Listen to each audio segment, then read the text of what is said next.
Hello everyone, আজ তোমাদের সাথে শেয়ার করব তালের পিঠার রেসিপি। আমি কি দিয়ে তালের পিঠা বানাই তোমরা অবশ্যই দেখতে থাকো।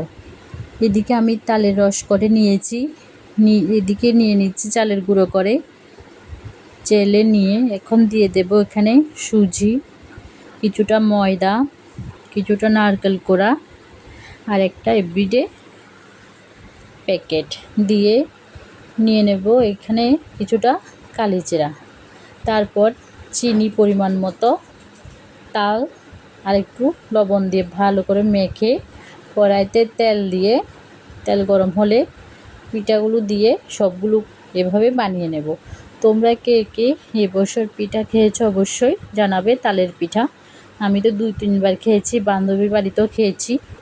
বান্ধবীর মা অনেক ভালো ভাপা পিঠা বানায়, খুব টেস্ট হয়েছিল।